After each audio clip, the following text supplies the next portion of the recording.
They can bury the truth, but they can't kill the soul. Cut through the noise, get back to what matters.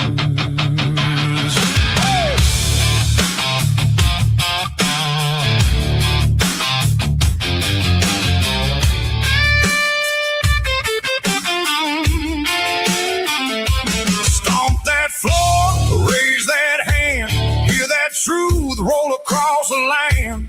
We've been bent, we've been bruised, still we stand with nothing to lose. It ain't easy, it ain't easy. The road is long and hard. We stand for our freedom right here in our own backyard. Yes, Patriot Mike, standing tall and free. Patriot Mike, for you and for me.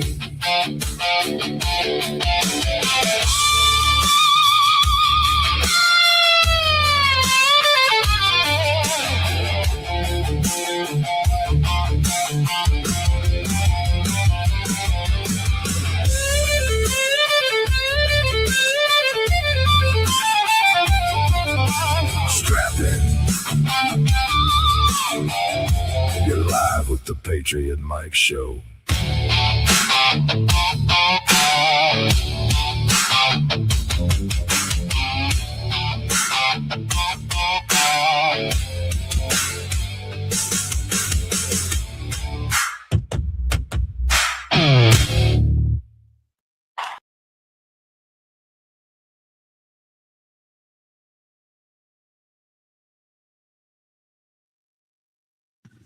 Hurry up, Martha. Before Master get around here, the sun going down. I tell you what's going on. Say they put some fancy new lines on the map. What that mean? That means we not gonna have something called representation. That's a fancy word to say ain't nobody that look like us gonna be in the big house no more. Shut your mouth. That's what they said. We done had them? Oh, sure. We done had 50, 60 years worth of representation. They done helped us? No. We ain't got 40 acres of them, you. But them folks from across the water, them Asians, our representation made sure that they got a law now that say you can't say nothing bad to them, can't say nothing bad about them, unless you go to jail. Quiet as it's kept. At the big house, they say them folks from down south, call them Hispanics, they nicks. Sure is, I do declare. We's got a law like that? Protect us like that? No, we ain't got nothing like that. You can say anything to us, and you can say anything about us, nothing gonna happen to you. But I tell you what that representation does, they sings and they hollers and they falls out on the floor in front of them white folks just to tell them that they mad. Do that help? No, they don't do nothing for us, but it look good. That Crockett gal, she cusses them good, and she cuss loud right in front of them white folks. What that do? That let them know that she there. It ain't do nothing for us. Colored boy down there in Tennessee put his hand right there in that white man face and cussed him good. It ain't get us nothing, but he did it. I guess it looked good and made folks happy to see him put his hand in his face, even though we ain't getting nothing out of it. Yeah. Hey, that gal, them tomatoes look good. Oh, yes, sir. These tomatoes gonna produce a mighty fine crop this year, sir. Everybody gonna eat good this year, sir. Oh, yes, sir. While you're down here, can I ask you something, sir? Make it quick. Now they put new lines on the map. You think maybe we can get some out of it? Ain't we gave you enough already?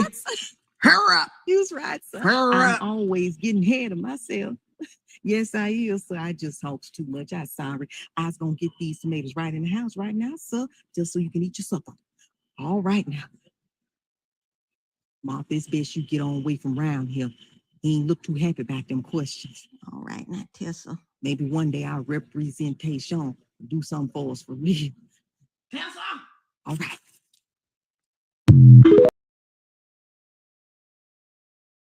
Good morning, Patriots. How you doing today? This is Mike the Patriot coming to you live from the downtown metropolis of Lamont, Missouri. Hope you're having a great day wherever it is you are at. That was a little skit there. they changed in their lines down there. They changed them lines of the representations. I know some of you might be offended by that. And if you're tuning in, because I'm broadcasting on all the channels this morning, not just on, if you're watching me like, I kind of like this guy. I want to see what more he has to say. You might not know yet because I just got started talking, but you kind of like this guy. Well, tell you what, go to Rumble and go to X. Follow me over there because I don't broadcast on these other channels all the time because that video will probably get me kicked off. But that's a whole nother story. It's all fun. It's all fun and games till you get suspended.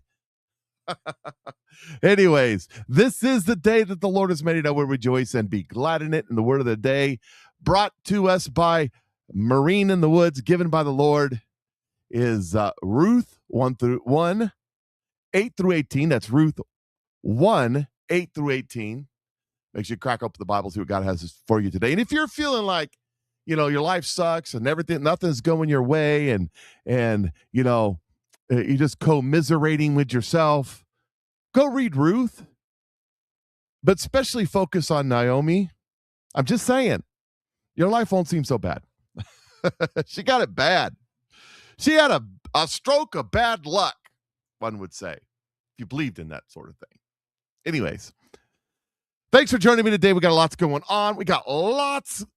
Lots happening. Got breaking news left and right. We got the war. The war has changed. And we got new products from some of my sponsors, which is fun. And so make sure you support the Patriot Mike Show. Hit the thumbs up button, the like button, the heart button, wherever the button is. Push that button. Share it with your friends. Make sure that you watch the commercial when you come on, if there's a commercial, because that helps. And do this to any of your favorite influencers out there. Support them this way. A comment, if you got a comment section where you're at, comment. Say things, even if it's ugly and mean to me. You're a fat idiot. Okay, whatever. I'm not as fat as I used to be, because this was June of last year. Let me put it on the screen here. This was June of last year right here. And I was preaching, bringing the word of God somewhere. But anyways, June of last year, 315 pounds of me. That's a lot of me, let me tell you. And this was last weekend, 260 pounds of me. It's a little less than 260. So I've lost over 50 pounds. And I did it so easy.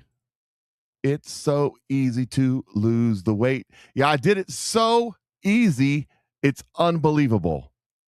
You won't believe me when I show you this. All I did was take the chocolate sauce that makes your pants fall off. That's right, ladies and gentlemen. This chocolate concoction, I've been taking it since it came out in October. Every day, a spoonful a day chases that belly fat away. And let me tell you something. I'm the premier study of this. Because if you go and you join up, you don't have to join anything, but you join up with the people taking this product. I can put you in a post with some people, that influencers that are into health and wellness and all this stuff, and they'll tell you how to eat right and think right and do all the right things. And I'm not that guy. I can't exercise like I used to because of physical ailments. I haven't really changed the way that I eat, other than I don't go around for a second time or third time. But I still eat the same foods. Nothing better than a hamburger and French fries. Good French fries too.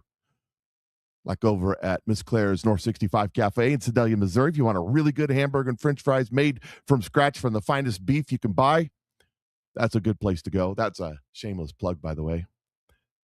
And I've lost all this weight. So I'm proving that even without the exercise and proper diet, taking the chocolate sauce, you still lose weight. So go give it a try. And then I also want to talk about, let's talk about it. Oh, that's the wrong show. I also want to talk about one other thing, and that is that we've launched a new product. And this product is something else. I mean it. It is something else. It's a new product that says let me get this off the screen. I'm sorry. We'll get to some of the crazy stuff that's going on here in a minute. This new product, it's a new launch, and you can't even get your hands on it till July. But I'm going to tell you about it now. It comes in the flavor of Island Punch and Citrus Crush, and it's a sports drink, a electrolyte drink, like Gatorade. Oh, I don't know if I'm supposed to use the name, but that's okay. That kind of thing. And it has electrolytes for hydration. It has I can't even say these words. It has extra minerals. I can't say it. SHILAJIT, whatever that means. Coconut water for recovery. Gasoline, GLYCINE for recovery and sleep support. Taurine for performance. Trace minerals for replenishment. It is got all the stuff. So like the hydration products on the market today have sodium, potassium, magnesium.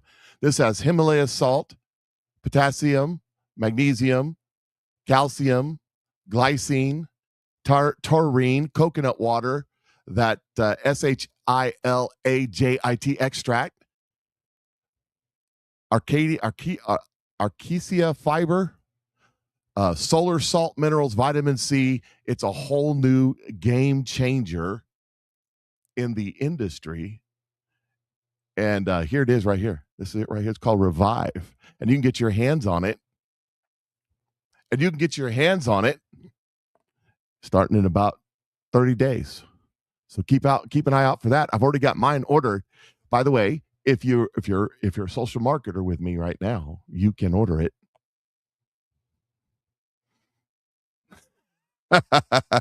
Hey, it's not about me and how I pronounce the words. That's kind of my shtick, but it's how the product works. And I'm going to tell you because I'm going to try it. Anyways, just letting you know, this company it wants to introduce new products consistently because that's part of it. Mike, you're going to make no, Marine. I'm going to make you rich because his wife is signed up and she is going after it. By the way, she's already getting checks. She's doing a good job. So no, you're going to get rich, Marine. You're gonna enjoy this. What flavor? The flavor is citrus punch and the other one. I don't remember. Island Punch and Citrus Crush. Island Punch is kind of like a coconutty kind of, flavor, like the islands, and the citrus is your lemon lime type flavor. All right, let's go. Let's get started. Mike, enough about you. Let's talk about you. No, let's get started with the show. We got a lot to talk about, a lot going on. Will it be more bombing? We got war happening. Donald Trump yesterday was hooting and hollering that he was going to bomb the snot out of Iran. They had till the end of the day to make a deal. Here's Donald Trump. Will it be more bombing tonight? Yeah, there will be more bombing tonight. It'll be bigger, more powerful. Don't forget, we've knocked out all of their anti-aircraft. They don't have any they have nothing. I mean, they may get lucky with a shoulder weapon or something, but for the most part, they have no defense. What did the representative say in your phone call? They're finished. Excuse me. They're finished. But the papers, the media refuses to write it. They're finished. We can walk in there tomorrow. We could take soldiers. I don't want to have boots on the ground, but if I wanted to, we could put a small group of soldiers and take over the whole place. They're finished. And the media is crooked. They're just like our elections. The media is crooked. I'm talking to. Hey, I'd sort of I'd like to get a deal now, less than 3 or 4 weeks to go, because once you do this, you could just go a step further. But I don't know that America has the appetite to do what I would really much prefer doing. You remember in Iraq, I said don't go in, but they went in. They made a big mistake.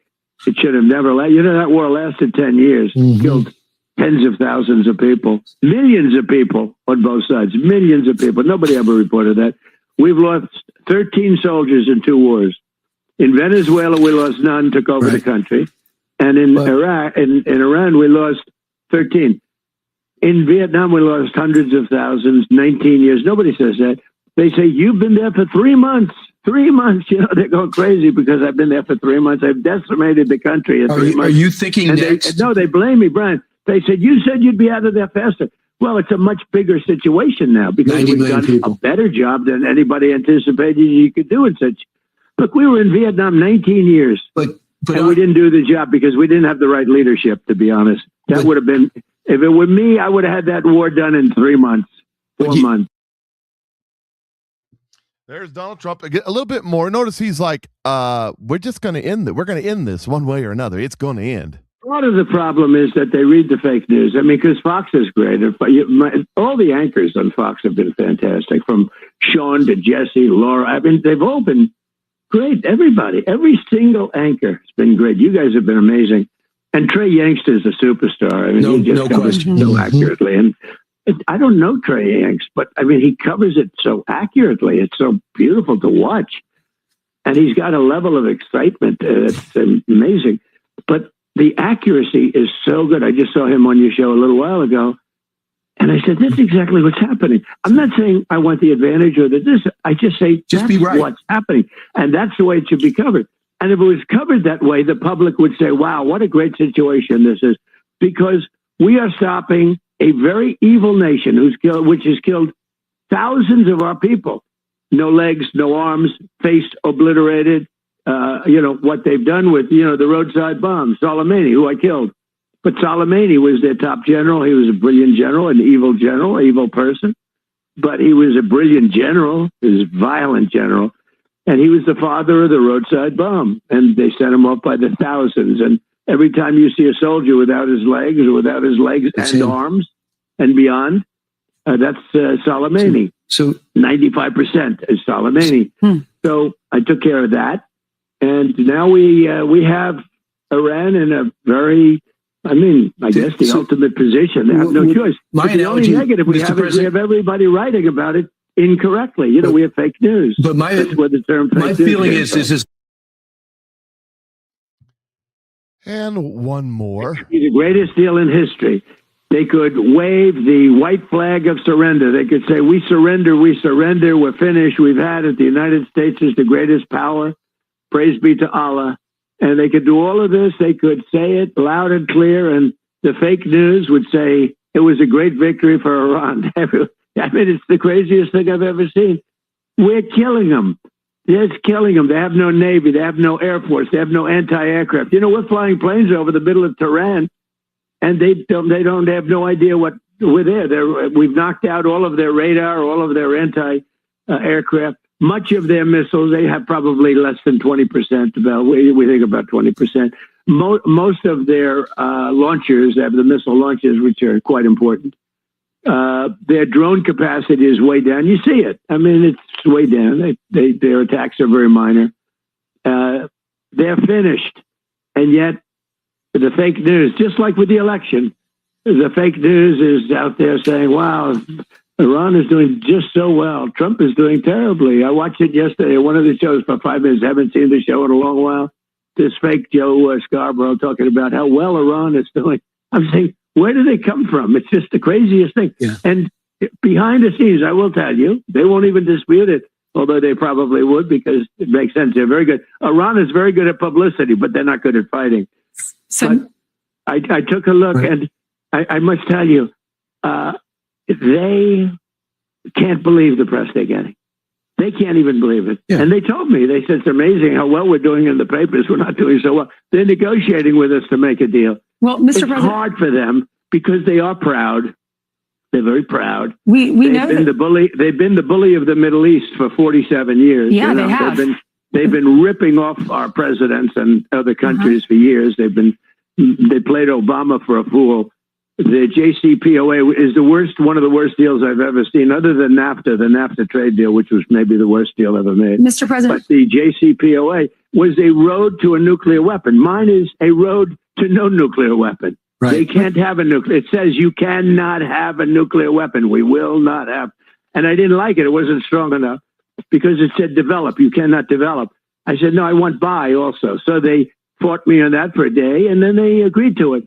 You cannot develop or purchase a nuclear weapon. So we got everything, but the press just covers it so crazily. They Don't worry about it. No matter what I do, the press will say, it was a great victory for Iran. These people are great. Mr. President. It's Trump derangement syndrome. Yeah, Mr. It's Trump derangement syndrome. That's Donald Trump in his own words. You could take it however you want to take it, but that's what he said. So that was yesterday morning. That we're gonna have a deal, or we're gonna have a deal. The choice is deal or deal.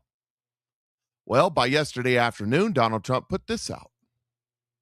Based on the fact that discussions with the Islamic Republic of Iran have been brought to the highest level of Iranian leadership and approved, I have, as President of the United States of America, canceled the scheduled strikes and bombings against Iran this evening. Discussions and final points have been in both concept and great detail approved by all parties involved, including the United States, Israel. By the way, there's Patriot mythology insurgency going around saying Israel was surprised by the deal. No, they weren't. That's bullcrap. The United States, Israel, Saudi Arabia, UAE, Qatar, Turkey, Pakistan, Bahrain, Kuwait, Jordan, Egypt, and others. The naval blockade will remain in full force and effect until this transaction is finalized. Time and place of the signing will be announced shortly. Now, one of the things is, not only were we bombing the ever-loving snot out of them, but Donald Trump came out yesterday and said, we 100 million barrels of oil we smuggled through the Strait of Hormuz, and Iran didn't even know it till now. You know what he did there? The only piece of leverage they have was saying that they were going to block the strait. We're going to block the strait. We're going to block the strait. We're going to block the strait. And the price of gas would go up a little bit. That was the only thing they had. They didn't have the ability to block the strait. We sank their Navy. We destroyed their Air Force. All they had was a few little drones. They had no ability to block the strait. And Donald Trump proved it to them. So now that Donald Trump proved it to them, when they go out, we're going to block the strait. And nothing happens because the price won't go down. I mean, the price won't go up. It'll continue to go down because they can't block the strait. He took it away from them. Yeah, Trump made them an offer you couldn't refuse. He said, we're going to have a deal, or you're going to sleep with the fishes. That's what he said. Speaking of deals, here, teaming up to run for president. That's right, ladies. The Democratic dream team for president. Joined today by presidential candidate Hunter Biden, 2028. Come on, Hunter. No.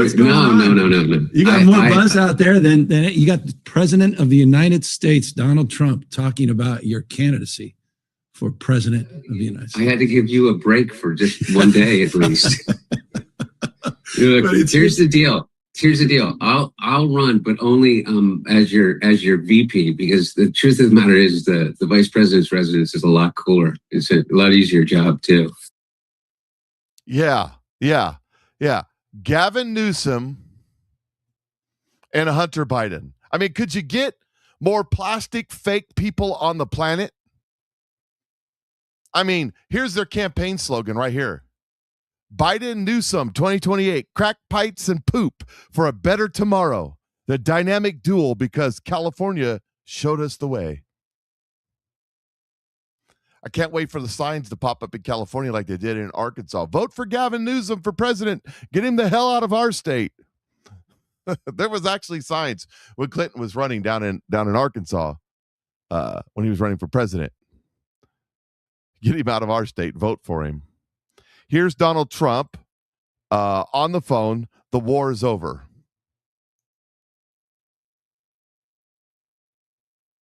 What the? Man, what is going on? There it is. My computer's acting weird. Weird. All right.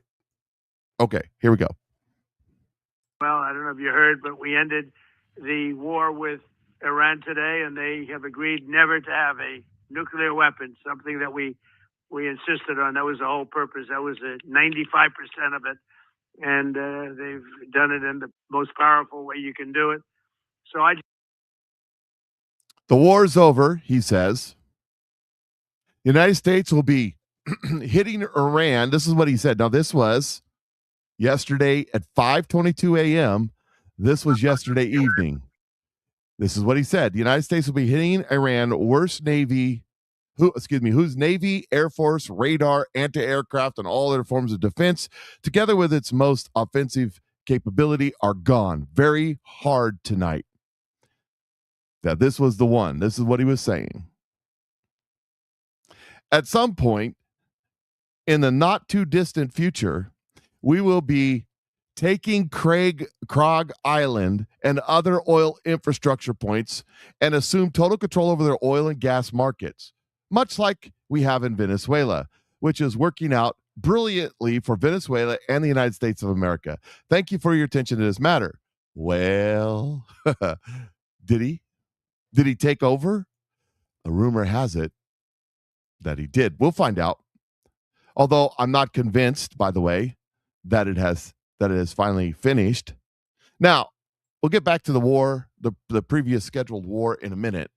But first I want to talk about, I've told you over and over and over again that if you are in a interaction with LEOs, law enforcement officers of some kind, and they ask you to do something or order you to do something, you should do it as if your life depends on it. Because you never know the idiot on the other side of that gun. For example, this video. This is let's see, cops in Pasadena, California. Where the Rose Bowl parade is. It says they like to point their guns at each other as a funny little gag. Somebody needs to take a proper firearms class. You never point the muzzle at anything you don't intend to destroy. But we're in Pasadena, California, and that's what they do here. Watch. Bad boys, what you want, what you want, what you gonna do when Chevy John Brown come for you? Tell me what you wanna do, what you gonna do. Can you see it? Yeah. Bad boys, what you gonna do, what you gonna do when they come for? I do not have rights to the music, but it's under 30 seconds. Give it a break, Facebook. Jeez. It's a TikTok video, you morons. You don't own the rights to the music. Shut up. Did you see what happened? They pull their weapons and point them at each other for some stupid reason. And the other officer pulls a weapon and shoots the guy. That's why you never point your weapon, if it's loaded or unloaded, at anybody ever, unless you're intending to eliminate a threat. Ever. And here you have law enforcement officers. That's why I'm telling you. You don't know what idiot's behind that gun. They'll pull that thing out and, oh, I didn't mean to shoot you. I didn't mean to. Yep. You still shot.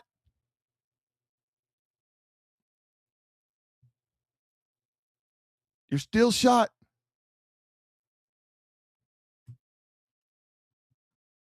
I don't know what to tell you. So again, back with my theory that if an officer of law asks you to do something, you should do it as if your life depends on it, because it just might be this idiot behind the gun. I don't know who this idiot was. Pulling out your weapon and pointing it at somebody, both of those officers should be off the force.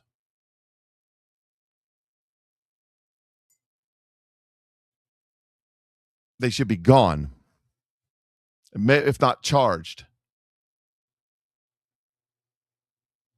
I'm serious about that. That's some of the dumbest thing that I've seen ever. And I've seen a lot of dumb stuff on the internet. That's one of the dumbest. Absolutely retarded. So we got the Iraq war, or excuse me, Iran war settling down. And while that's settling down, Donald Trump's handling other issues. Here's Donald Trump posting about Jamie Ratskin. Jamie Ratskin, a loser in life who worked endlessly during my first term to impeach me and failed miserably. Wasting the country's money, time, and effort will guaranteed be trying to do it again, despite one of the most successful presidencies in history. The last one that went after me on impeachment was pathetic soul Al Green, who just lost his race in a landslide to an unknown candidate, but, in my opinion, one that had more talent than Ratskin. He spent time on the unselect committee of political hacks and thugs and was rebuffed on that, just as he's been rebuffed on impeachment and many other things. If Biden didn't give him a pardon, he'd be in jail right now. I wonder if I wonder what he's saying. What do you mean by that, Mr. President? Something should be done about people like this who do bad things, but always come up short in the end. Always come up on the short end because of their illegal, unscrupulous behavior. I wonder what he's talking about. He's not saying it, but he's saying it. And hurt our country in the process. I agree with Mark Levin when he says, expel the bum. Congress can never be great with people like this who suffer massively from Trump derangement syndrome, TDS, casting their vote of hate. And then here's what Mark Levin said. The House should trigger the expulsion process against Jamie Raskin. Jamie Raskin is already leading a plot to impeach the president if the Democrats take the House. He led the prior two impeachments against the president. He's pushed for his resignation in the past. Also was involved in twisting the 14th Amendment to ban candidate Trump for ballots. Objected to the electoral college votes for Trump's in the first election. By the way, that was what January 6th was all about. Weird. Objected for the electoral college votes for Trump in the first election and was a member of the Pelosi January 6th committee that, among other things, destroyed records before the GOP took over the House. Republicans should move to expel Jamie Ratskin from the House if he can continue to abuse our constitutional system and undermine our electoral process. Ironic, since he blames Trump and the Republicans for doing so. Having led every effort described above, even take the necessary steps to charge him under the expulsion clause. Under Article 1, Section 5, Clause 2 of the Constitution, each House of Congress may punish its members for disorderly behavior and, with the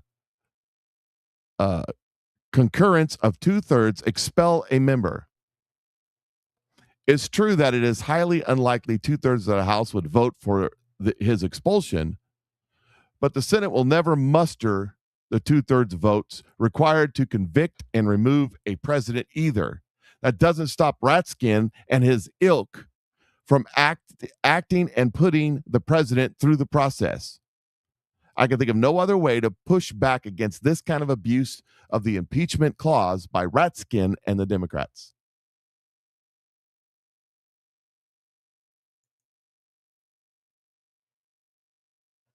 Well, you may need your 100 followers, but that's not the way it works around here. Yep. Makes you go bye-bye when you do that.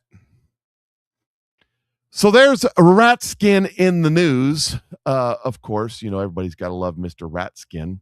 And here's Ratskin's response to Trump. Runs over to the cameras, and a camera he ain't never loved. And here it is. He's trying to militarize our society, intimidate its political opponents. The whole idea of picking cities based on their partisan leadership is absurd. I mean, there are lots of Republican cities and towns struggling with crime. Everybody is across the country. Always, crime has always been part of our history, and yet crime is down. In D.C., for example, it's at a 30-year low. It's down in Baltimore. It's down in Chicago. But the point is that in our system of federalism, the different branches of government and the different departments of government are supposed to work together. If Donald Trump thinks he's got some great ideas for Chicago or Miami or Houston, Texas, or whatever, he should call a summit for the White House and say, hey, here's some ideas where the feds can work together with states and localities, not have a series of rolling National Guard invasions of people's cities.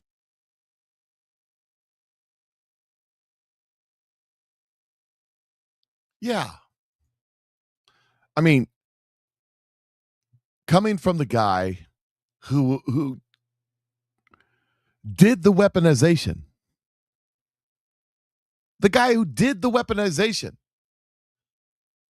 who threw people in jail and threw away the key over January 6th. That guy. He's one of the biggest turds there is. Also, going back to the war, this is interesting. Wow.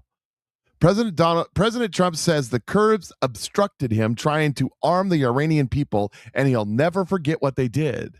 The Kurds let us down. I disagree with the decision. I said they won't deliver them.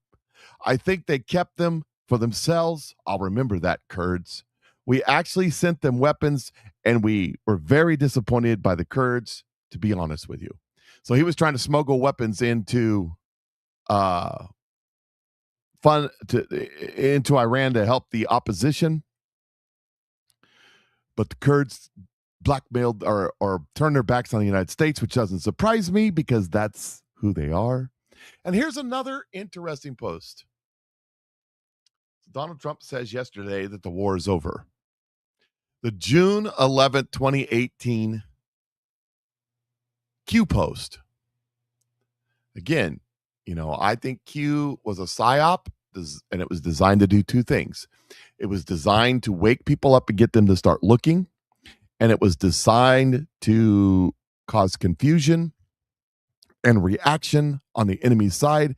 However, there's some coinky-dinkies from time to time that make you say, June 11, 2018, UN sanctions Iran. Leader of EU only care about protecting flow of money, not the safety and security of their people or the world.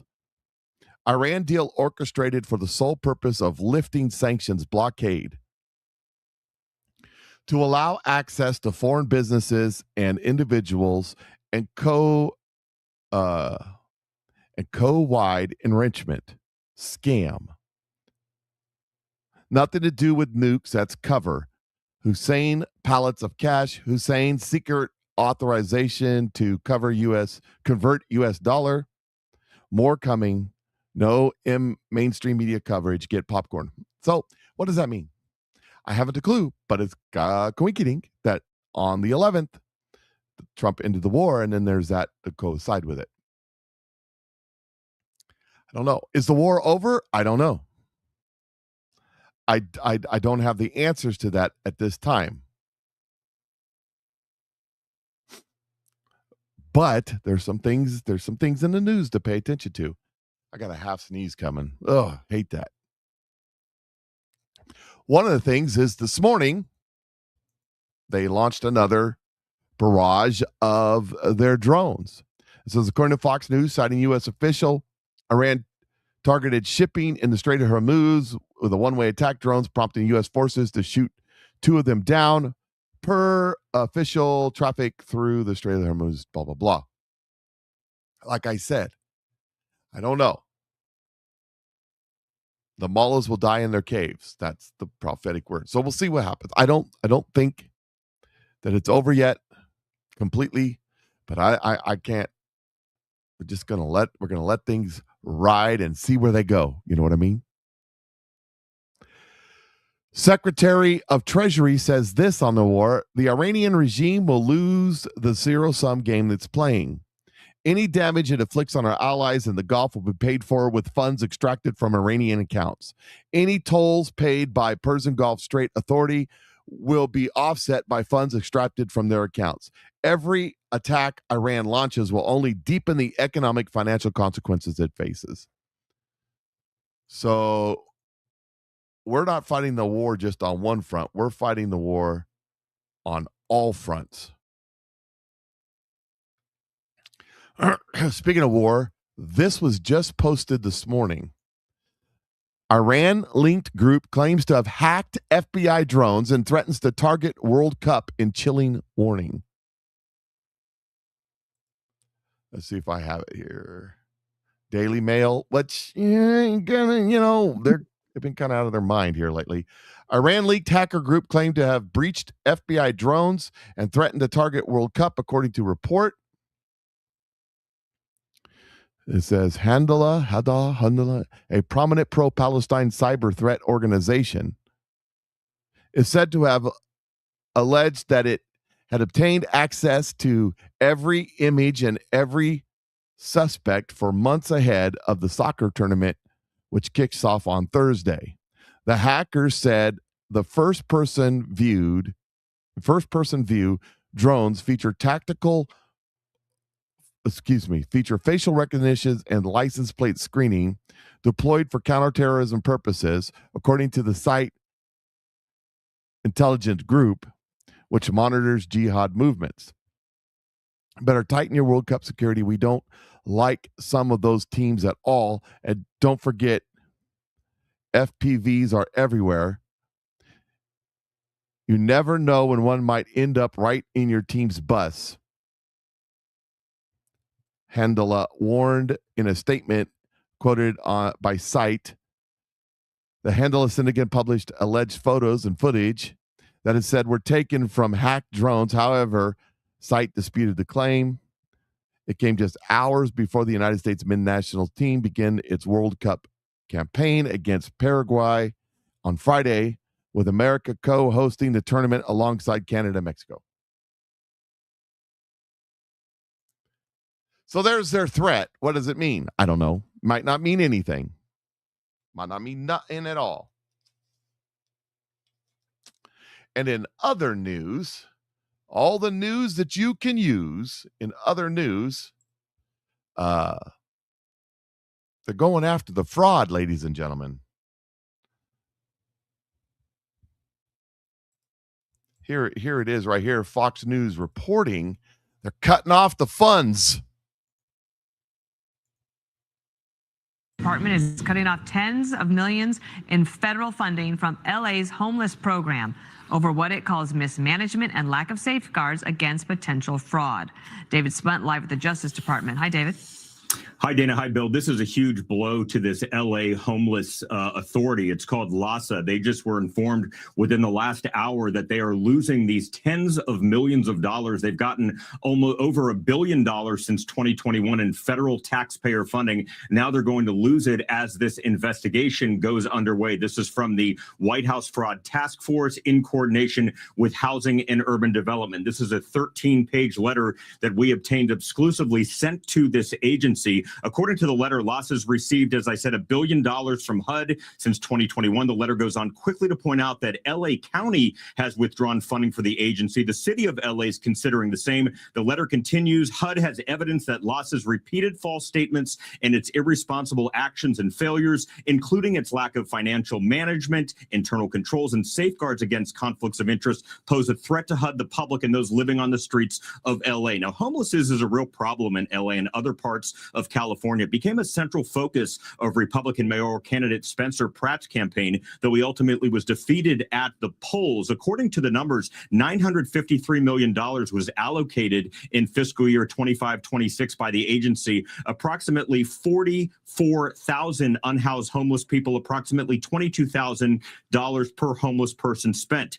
FTC Chairman Andrew Ferguson, who's the vice chair of the Fraud Task Force, says that LA didn't care about the homeless, but the Trump administration administration does. Ferguson is part of this overall task force. They don't just have their eyes set on Los Angeles, really all 50 states, but a big blow to this agency today, guys. That's really interesting and a theme, of course, in the last few months with the administration. Thank you so much. So they're cutting off the funds to these homeless organizations that are basically just stealing all the funds, which, you know, that's the way you do it. And here's another story. This happened about 2 or 3 days ago out in California. It says that federal agents raided Indian-born financier, this guy, at his mansion in California after defrauding a local bank almost $100 million. He is accused of defrauding a federally insured bank out of nearly $100 million by systematically falsifying documents and misrepresent the quality and priority of real estate collateral pledged on loans. So what he was doing, it's very interesting that this happened because there's other fraud. Let me link this to something. Because this is interesting. It says massive Democrats act blue money laundering scam uncovered. Democrats are pretending to buy $200,000 houses and creating $200 million mortgages and then laundering money through the transfers. What? Let's just look at this. Let me get this up on the screen here. Please don't sue me. All the records, including the mortgage, the deed of... Tell me, magic mortgages. What in the world is this? Pausing. Let me put it up on here. You have this architecture that when you buy a house, generally it goes into escrow. You have a title company that handles the escrow, and there are a number of documents that go into it. So just at a broad scale, let's imagine you buy a house. Grant Stinchfield buys a house for $200,000, and it's funded by one of the North American banks. We'll just say Wells Fargo. Please don't sue me. All the records, including the mortgage, the deed of trust, the Alta insurance policy, all of those records are recorded in the county record. Then just a few minutes later, your $200,000 house suddenly has a $200 million magic mortgage that comes through. It's nothing but a wire that goes through the title company.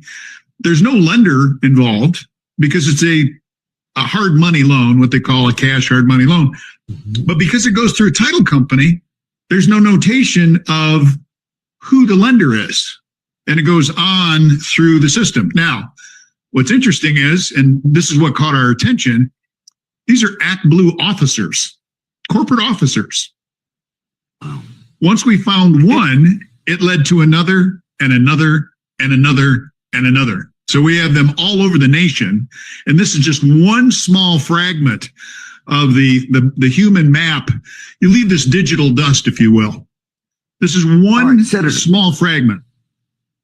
You have all of these gigantic financial transactions. Now the question becomes, how do they funnel that back into the campaigns? Is that the small dollar donations that we see that show up at some lady's house and she's donated to Act Blue 52 times and she knows nothing about it?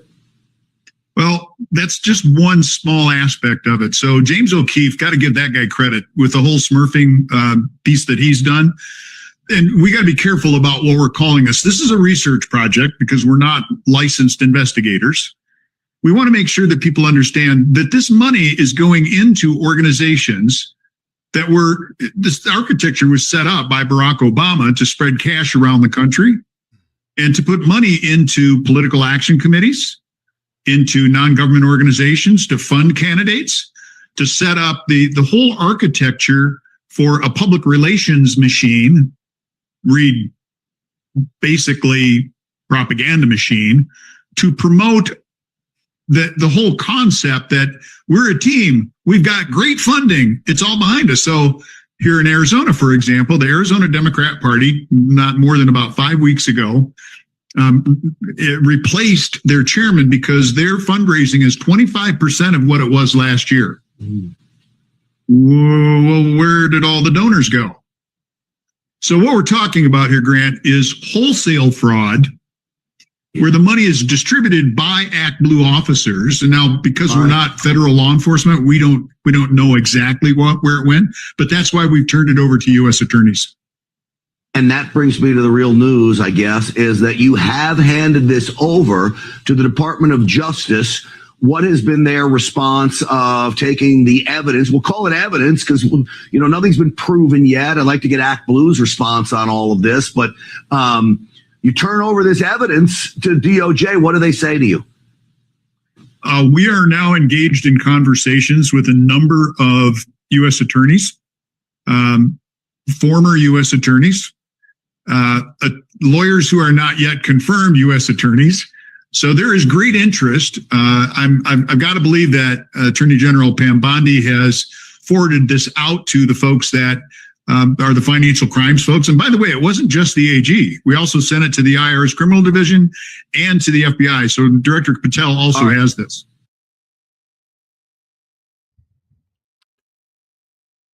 So now we know that they're starting to bust people for these type of things. And you have to ask, what is going on here? Why is this happening? Because this is where all the money comes from. This is how the Democrats have been raising money for years. They can't raise money the normal way because they've been cheating for so long. It's such a difference between honest, hardworking people and people that just scam their way into everything. And there's going to be more of this coming. God is about to blow the doors off this thing. We're going to see so much more scam, so much more of this stuff. It's going to blow people away.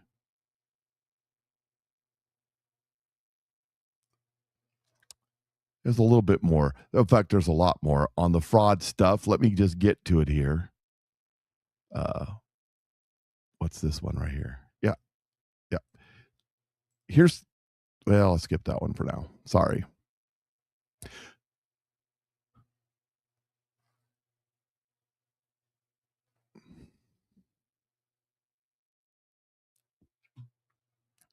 All right. Maybe somebody ought to teach me how to do this show.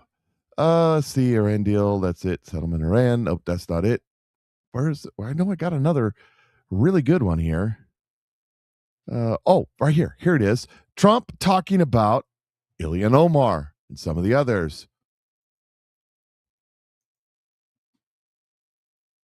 Somalia. All these people came in from Somalia. They ripped off our system. You have the woman who married her brother. She came in and married her brother. Isn't that wonderful? And then she talks about the Constitution of the United States. She comes from Somalia. They don't have constitutions in Somalia. They don't have police. They don't have it. All they have is people that run around shooting each other. And then she comes and tells us how to run our country.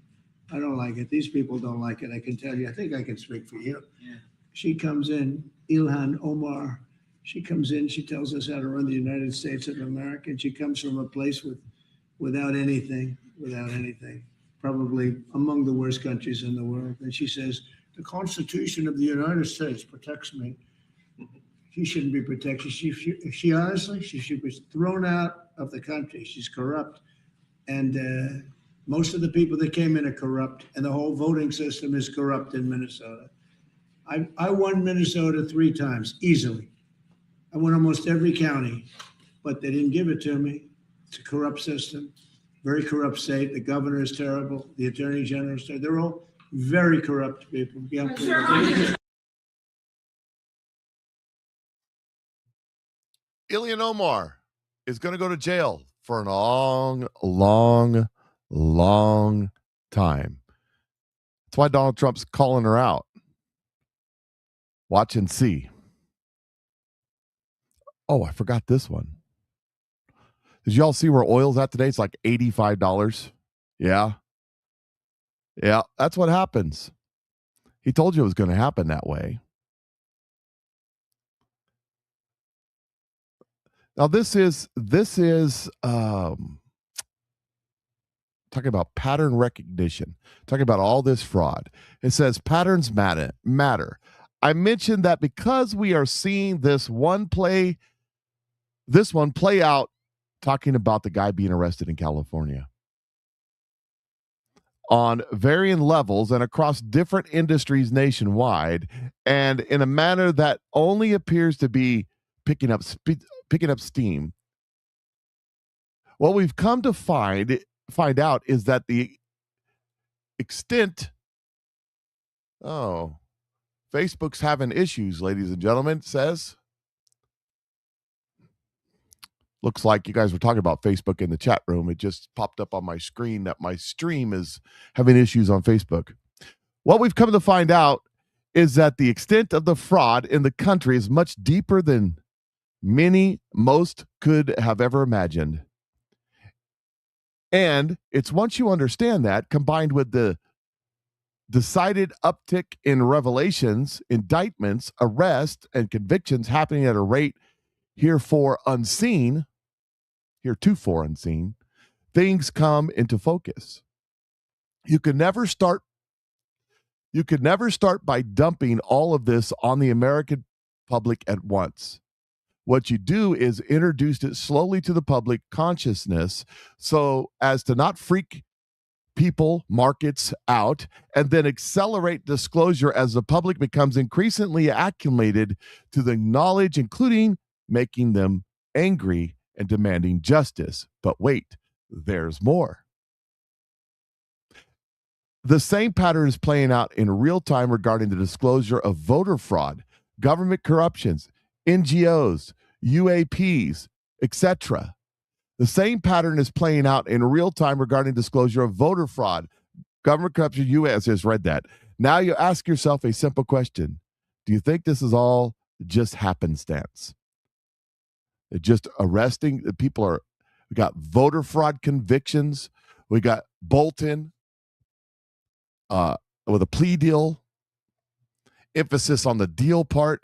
We got all this stuff just kind of plopping out there in front of everybody where you can see what's really going on. Donald Trump retruthed this one. It says, U.S. Attorney in California suspects voter fraud investigation will result in charges. Isley, how you say his name, Isley, said his team and Assistant Attorney General from the Civil Rights Division, Dillon, have been trying to audit the state for over a year under the National Voter Registration Act, and California has been not complying.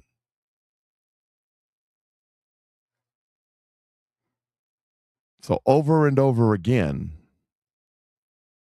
things are starting to pop out right in front of us and makes you start going, what is happening? What is happening here?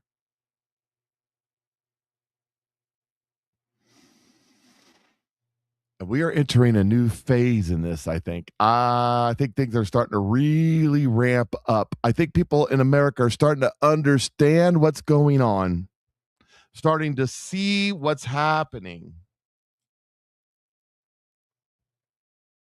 You know, we had this deal with with this Anthony kid down in Texas. Cardi B is weighing in on her opinion. Isn't that the womp chick? Womp womp and all that? I think it is. This is America. I sure learned something from this. I learned to tell my sons, if a white boy, do not argue with no white boys. Because, baby, ain't no law protecting you if something goes down with them. That's what I learned from this case. I'm going to tell my sons, you arguing with a white boy, walk the fuck away. Because the law don't protect you when it comes to dealing with. And she has a little more wisdom to spout. My son is no murder. Oh, I thought there was another one. My son is never no. mind. This is the mom and her reaction. My son is no murder. My son didn't intend to hurt anyone. My son was defending himself. And that's what hurt so bad. That's right. My son was just defending himself when he killed the other kid. Only that's not how it played out, is it?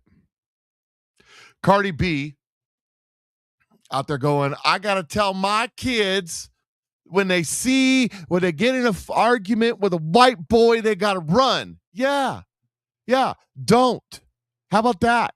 How about treat everybody nicely? Have love and respect for your neighbor and your fellow man. You know, it says something about that in the Bible, doesn't it? Love thy neighbor as thyself. Try that one. Instead of always have to be fighting. I'm bigger and badder than you. Guess what? You're going to find somebody who's bigger and badder than you. It's going to happen. And it's not going to be nice for you. Here's some more. His mother recounts the moment she addressed the jury and made her plea to them during the sentencing phase. To have mercy on my son. That's what I told the jury. I know they had their They did. They didn't give him 99 years. I mean, really wasn't much I could say to change their mind. Both parents fighting back emotions and tears as they described what they believe was a flawed trial. We were delusional. We thought we was going to get a fair shake. You did get a fair shake. They didn't lock him up for 99 years. They didn't give him the death penalty, which in Texas is like, I mean, they got drive-through death penalty. He's just a kid. Well, maybe you should have raised him better. I'm just saying. You can't say that, Mike. You don't know what they've been through. I can say it, and I'll show you in a minute. This is who took an oath vowing to tell the truth. Everyone actually lied on the stand. Everyone. All of the witnesses' statements were inconsistent. All of them. His father says the court of public opinion had made up their mind about his son long before the trial began. He was convicted when he walked out of the jail. If you looked at the news all last year, he was already convicted. If you look at it, it was already done. It was no innocent until proven guilty. He was already guilty. Yeah. I mean, it was obvious what happened. It was obvious what happened. You just don't want to accept that. You just don't want that to be the case. But you know, your opinions don't matter when it comes to the facts. Here's some more. Here's some more from these guys. They went on their media tour. They was all over the media. You know, they pay people for that, by the way. Take us inside that courtroom. What stuck out to you? What stuck out to me, number one, was the all-white jury. But I was trying to be, like, all right, it's not that big of a deal. I mean, the truth is on our side. The truth is on your side. The white boy's dead.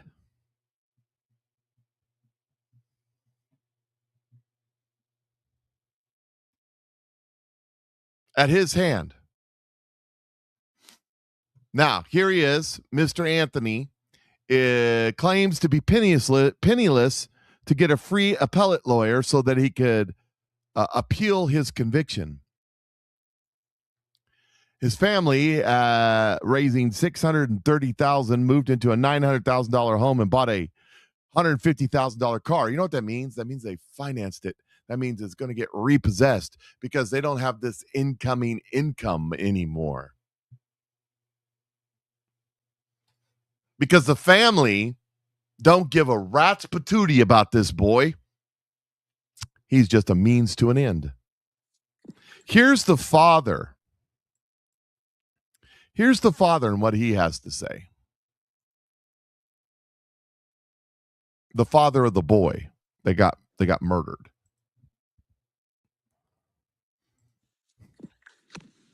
So, starting from the beginning, April 2nd, I received a phone call from Coach Jackson and said, Jeff, all I know is Austin has been stabbed. I asked him where. He said Kirkendall Stadium. I immediately hung up the phone and I made it there in about 4.5 minutes. When I arrived, it was pretty chaotic. A lot of police cars, a lot of people. I ran through probably 10 different officers who tried to stop me. When I did reach the track, the scene that I saw was my son, Austin, and they had a C machine on it, which actually it automatically pumps on your chest. But when I saw him, I knew he was gone. I prayed for a miracle. And as soon as that happened, I asked the ambulance, the EMTs, what hospital they were taking him to. And once they instructed me where they were going, I directed my attention to finding Hunter. And they said he was taken to the locker room in the field house. So I proceeded to go run over there. And I found Hunter, who was uncontrollably out of control, bawling, emotional wreck. So I have to try to gather him and maintain myself. And all we do is we pray. And I tell him, let's go. I'm taking you to the hospital. You're riding with me. And we get in the car and we're praying. Because I am praying for a miracle at this point, because I know my son was gone. But we get to the hospital. We get in the room. I have to make the phone call to his mom when we were driving to inform her to meet us at the hospital. By this time, the word's getting out to certain family members. Certain people are showing up at the hospital. Takes probably, I'd say, a good 10 minutes before the doctors come in. I knew what was fixing to be said. I knew by the look on their face that Austin had passed away. And they confirmed that. That very second, Hunter spun out of control. It took 5 officers to get him under control. We had to admit him and get him sedated. And then at that point, they wouldn't allow us to see our son because now it is a crime scene. So they have to process the body. So for over 2 hours, we can't even see Austin. And by this time, a huge crowd of students, parents, friends is overflowing this hospital. It is so touching and so moving, and we're all so distraught over the news of Austin's passing. That moment, I became totally numb and went into what I call survival function mode. I had to find and buy burial plots, funeral homes, arrangements, so many things that had to be done. And I needed to stay focused. That very first night, our church held an impromptu vigil. Our church holds 1,500 people at Hope Fellowship. It was overflowing. There was over 1,700 people that showed up that night. Very touching. An outpouring from the community, friends, family, even people who didn't know us showed up in support. And I spoke that night about who Austin was. He was a leader, on and off the field. He touched people's hearts in ways others couldn't.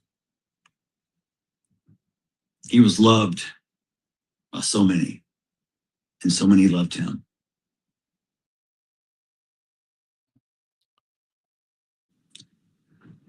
I had no idea his life was going to be so short.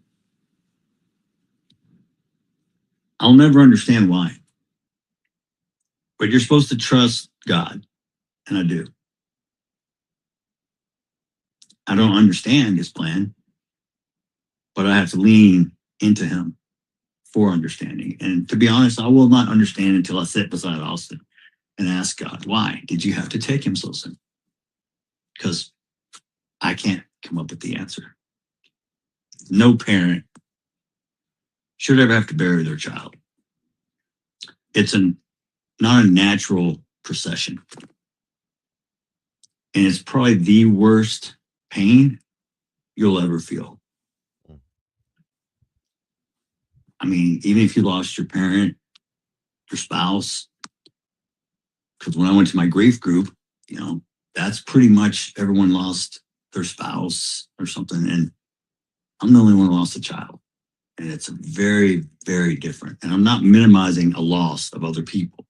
I'm saying it's a different type of loss that I pray to God no parent ever has to feel or experience. It will crush you. It will break you. And you will never be the same again.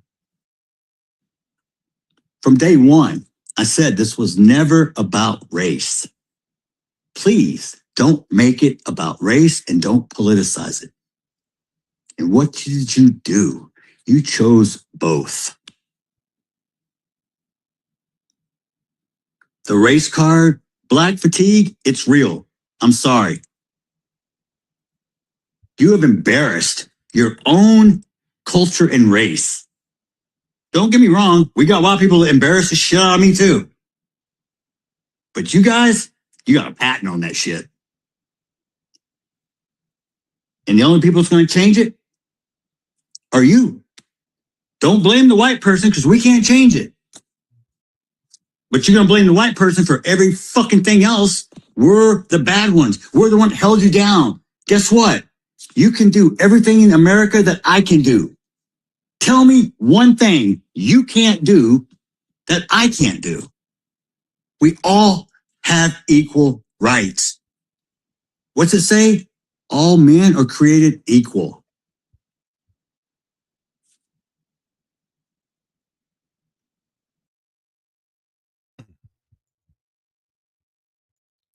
So that's the dad. And he was under a gag order. The mom and dad and the rest of the family were under a gag order. While these other clowns are going around for the last year talking about how innocent the other boy was and how they're going to lose their boy, he couldn't say a word until now. And nobody wants to talk to him. He has to go on some podcast like mine. I'm sure I'm not whoever this podcast is. You saw their logo on there. I'm not saying anything bad about you. That's not my intention here. It's just, I'm just like you. We're just small guys. We're small fries. And he has to go on that show to get his point, his side out. Because no one else will have him. It's utterly disgusting. But that's who these people are. It is who they are. And it's a shame. I've got some more because we're going down the road. Now, all that heavy stuff. Let's do some light stuff. Here's somebody dressed up, acting like these people out there doing what they do. Free Carmelo Anthony. He ain't do nothing wrong. Y'all bitch ass motherfucking white people convicted another black man who innocently stabbed that white kid. Y'all motherfuckers know you can't be touching black folk no more, okay? This royal blood. This shit ain't no different than George Floyd, Trayvon Martin. This some motherfucking bullshit, okay? Free Carmelo. Y'all better be posting your black squares or y'all ain't gonna get this black ass. And if the black community doesn't donate that money to my Cash App, then y'all gonna let Carmelo Anthony suffer.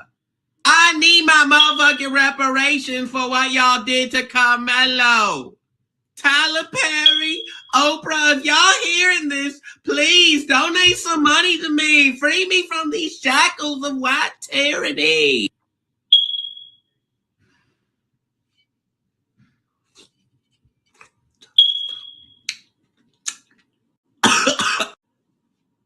Scum! Oh, sometimes you just got to laugh at them. Because if not, you cry. But it's just insane where we are in this country at this time.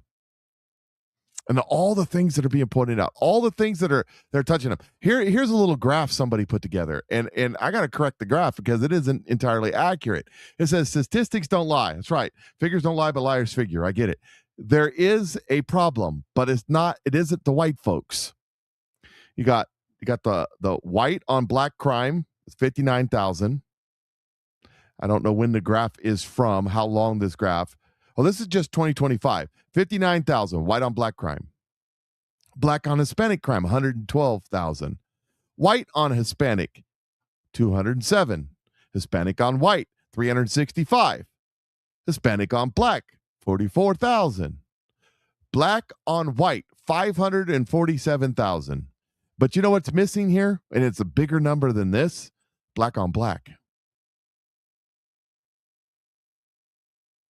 Black on black crime. It's not in there. It's not in that. It should be. Because it's a bigger number.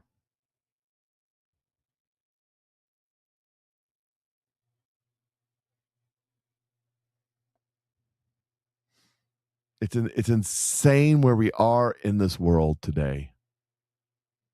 But, this is I've seen her before, this nut job. She's wanting to be one of the race baiting poverty pimps. She thinks she can replace Jesse Jackson. She's a doctor of something or another.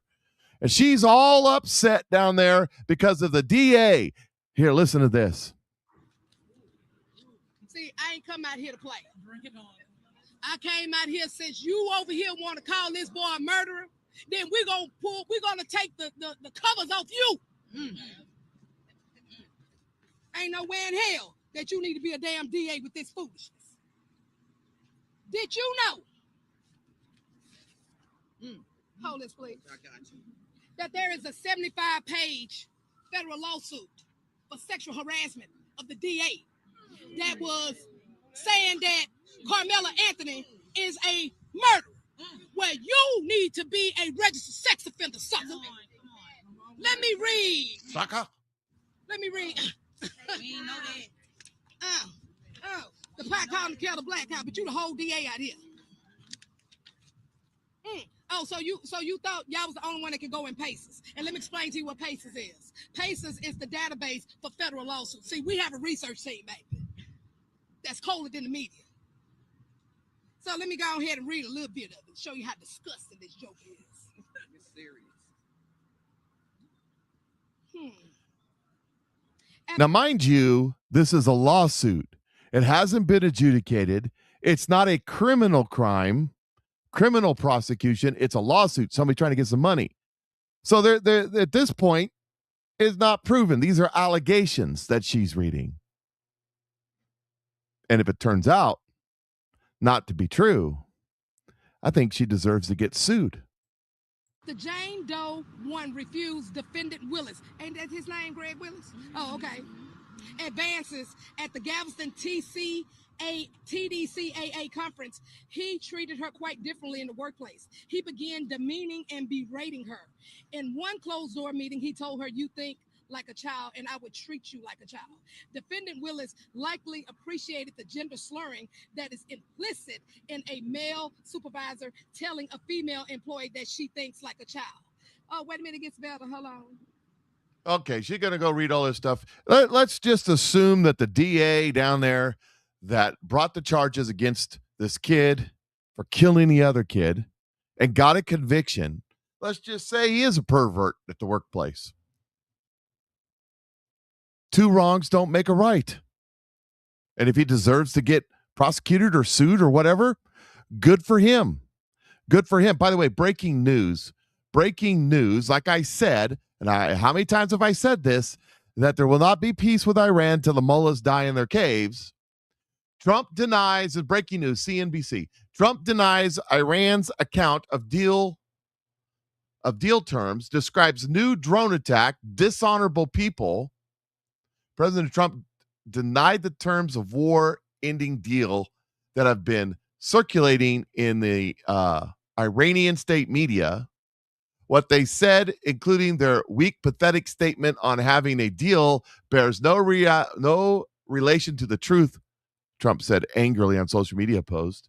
The 14-point document reportedly included a commitment from Iran to reopen the Strait of Hormuz within 30 days. The Strait of Hormuz is open. Donald Trump proved that yesterday. Global stocks surged on Friday on peace hopes the deal would be reached, blah, blah, blah. But it looks like maybe they're reneging again, as Donald Trump said, dishonorable people.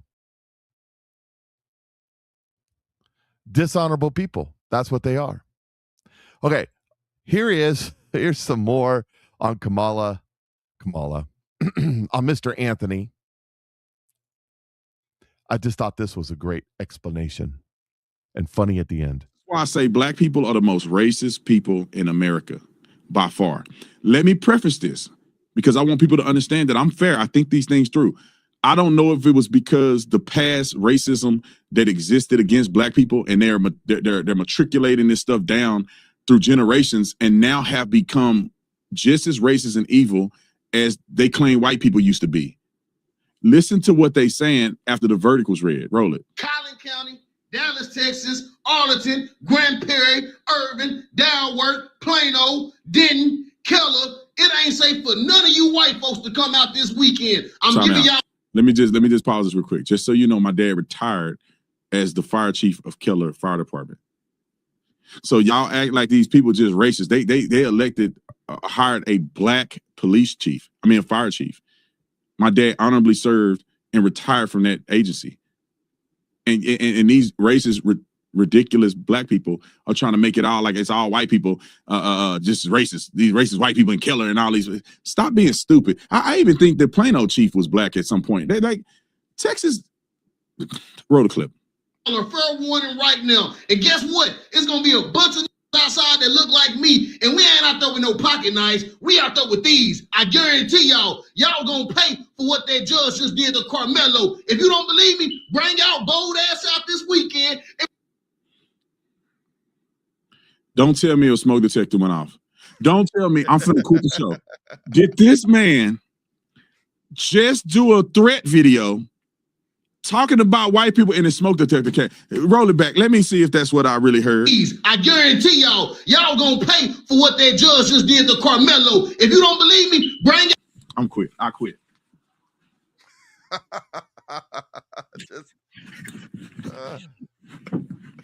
You can't make this up. Change it. What? Change your smoke detector. Let me say this. I'm not trying to be funny, nothing. God is my witness.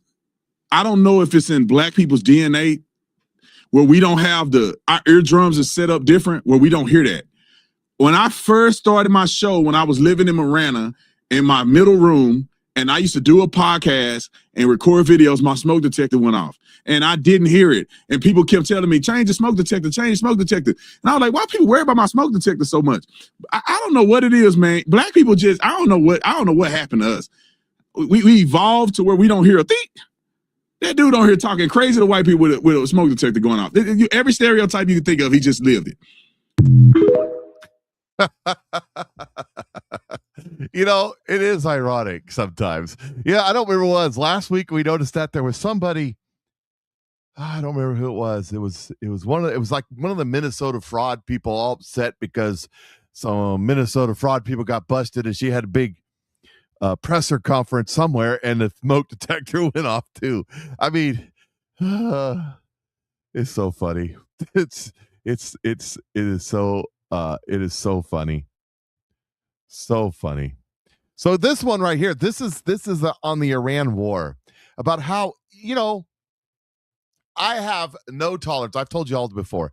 I have no tolerance for these people who say it's the Jews. If your answer to what's wrong with the economics in the world today and how do we fix it, the Jews. Why is there war? The Jews. Why is the dome cracked and you can get to the moon now? The Jews. If your answer, is there chemtrails in the sky? Jews. If your answer is Jews, you are intellectually weak. You can't argue anything on the merits. You just say it's the Jews. Candace Owens goes over to Russia. Okay. We'll get back to this because I got this post. Candace Owens goes over to Russia. I think I got this post. I may have this post. And she speaks over there for money, says she just went on vacation, et cetera, et cetera. And her post gets shared, retweeted, whatever you call it. Come on, don't freeze up on me now. Don't stop me now. Yep, just froze up. Anyways, I'll just tell you. Doggone it. She goes over and she does what she does. It gets retweeted by Dugin. Dugin is the right-hand man and the spiritual advisor. Glenn Beck's been talking about him for 15 years. Here it is right here. Here it is right here. Alexander Dugin.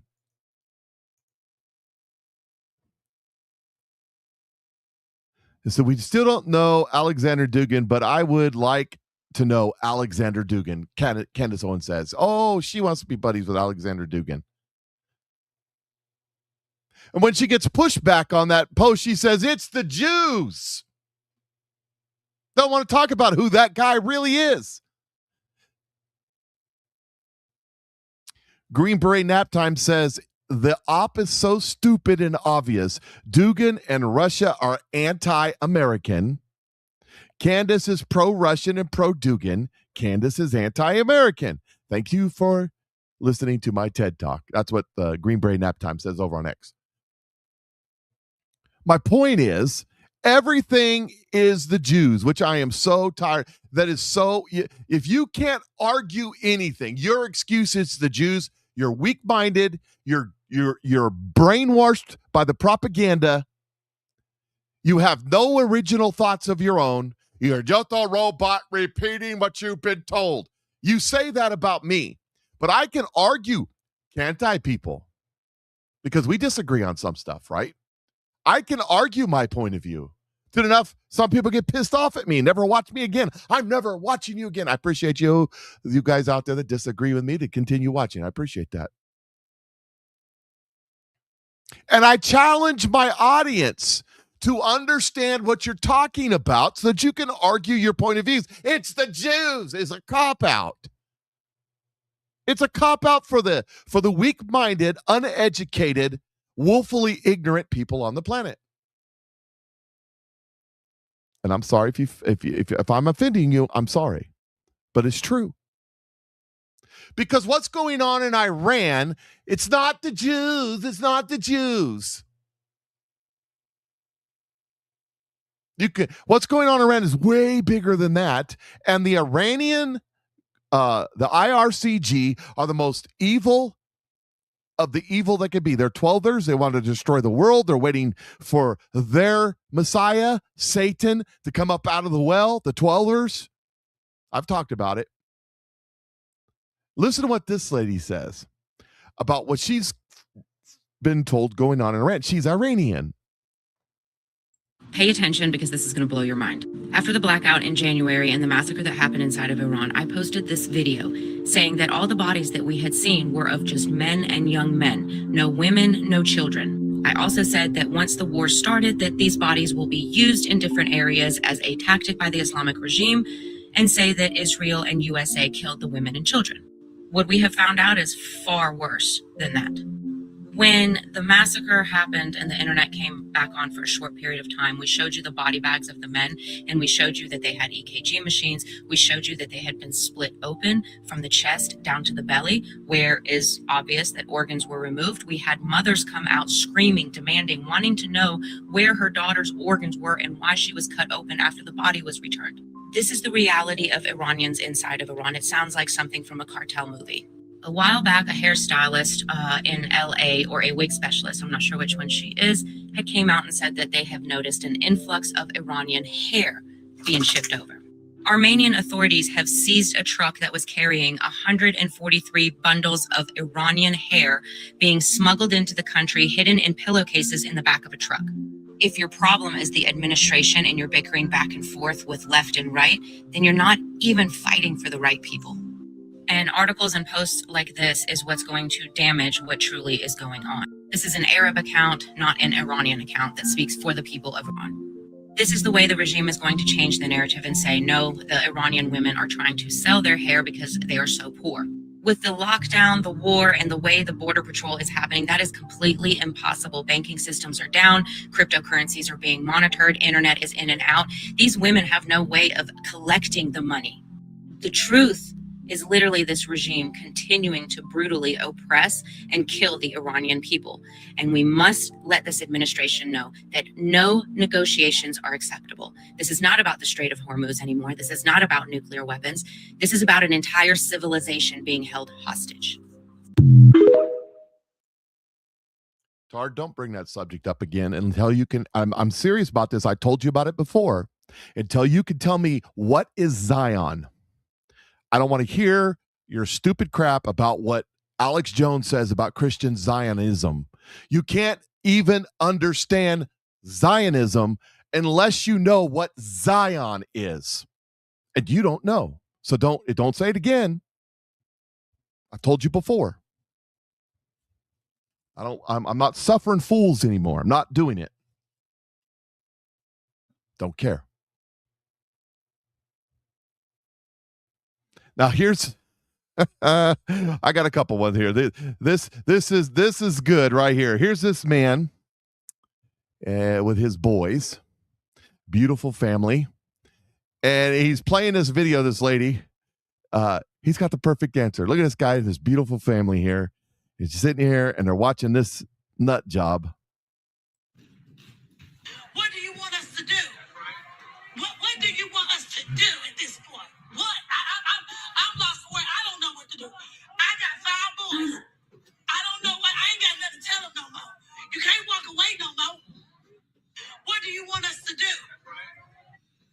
I also have 5 boys. She doesn't know what to do after the Carmelo incident, like what to tell her sons, guys. I'm gonna go ahead and try something. Today, boys, when you go out into school, don't stab any other kids. Yup. You think you guys can do that? You feel good about that, Lee? You feel good about that, Ace? Yeah. Oh, you're Aunt Cheryl. This is Ace. So, is that a good commitment from everybody? We're not going to stab any kids today? Hey, try that, lady. That might work. It wasn't really in my game plan. But in the game plan,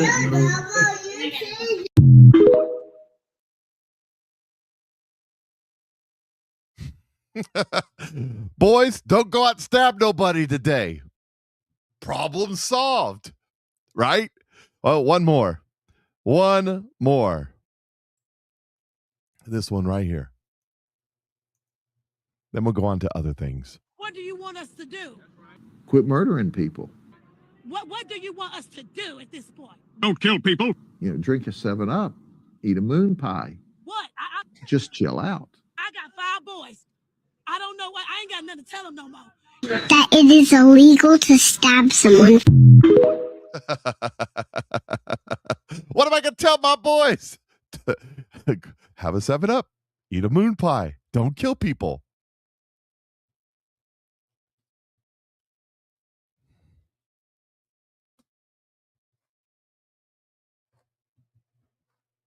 It's that simple. I mean, it's a concept.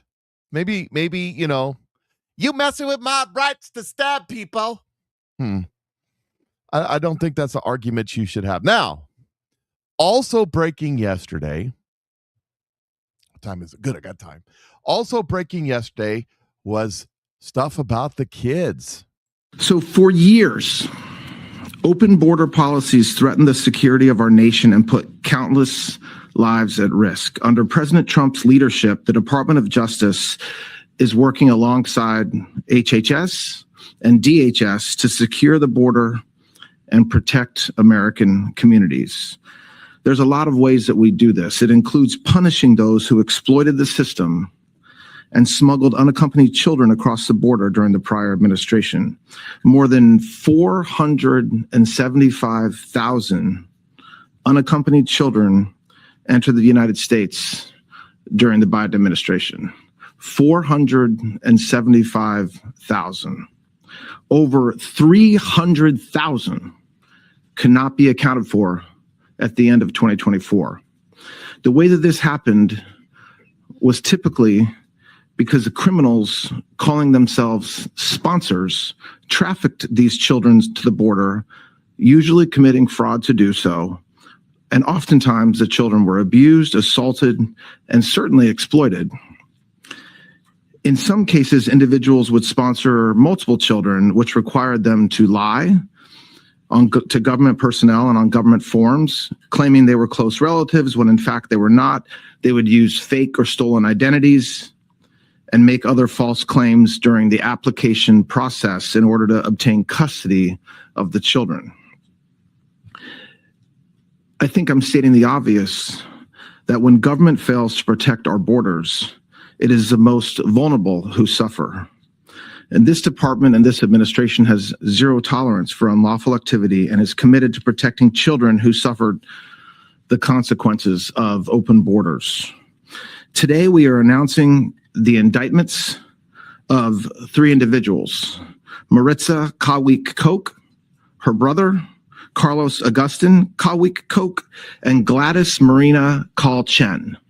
This was out of the Northern District of Ohio. All 3 are illegal aliens from Guatemala who allegedly took part in a wide-ranging conspiracy to smuggle more than a dozen children into the United States by scamming the system and exploiting the loopholes created by the last administration. This is one example, one indictment, but it is not unique.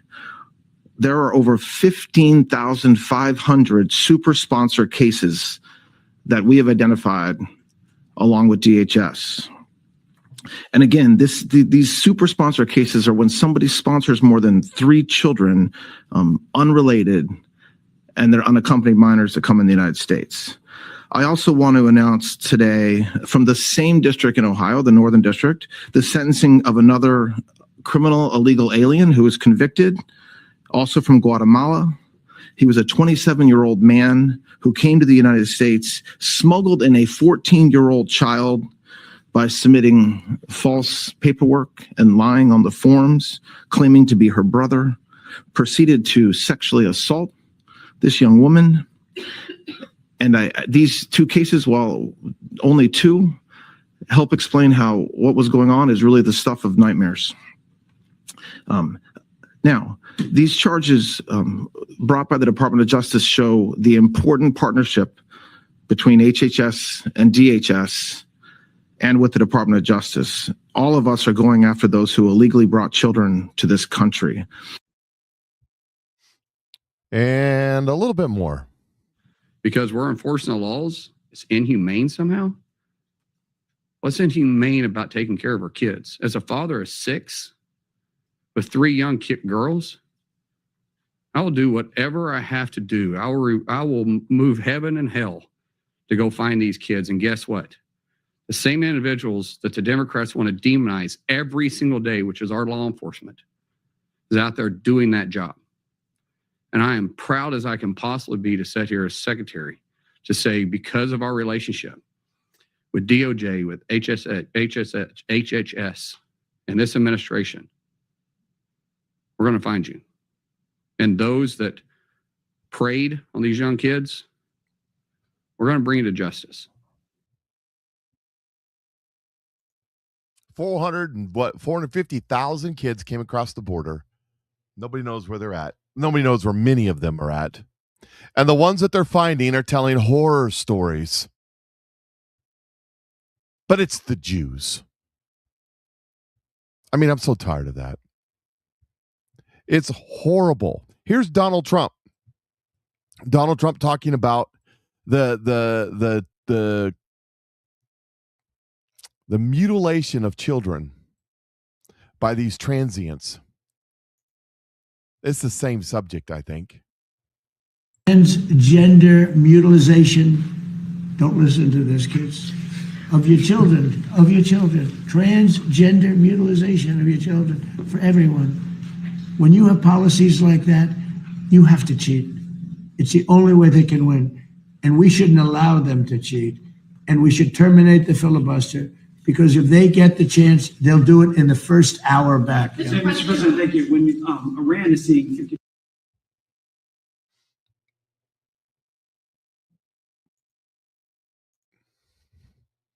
So they're going after this on multiple fronts. These people are evil. They're sick. They're disgusting. I don't even have words to describe. I mean, one of my kids or one of my grandkids, my kids are all grown now, but one of my grandkids, I just couldn't imagine. I just could not imagine the evilness. These people are just evil beyond all recognition. Here's what Stephen Miller says.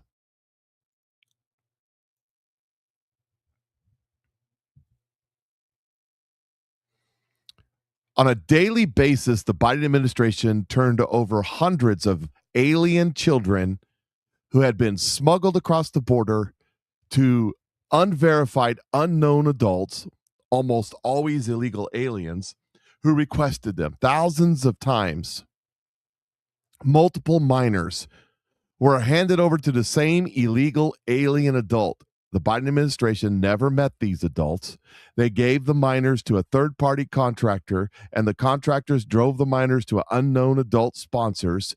The official address on the government forms usually faked or abandoned. Then the Biden administration would administratively close the case, ensure that the minor would disappear. This, I'm telling you, we're scratching the surface of this. This is going to be huge. This is what the pardons were all about. Joe Biden left. This is going to be huge. Just wait and see what comes of all of this that they're doing. Oh, let me talk about this. Did you all see that the Knicks won the championship yesterday? Wait. They didn't win the championship yesterday? Then why was New York City destroying itself yesterday over the Knicks?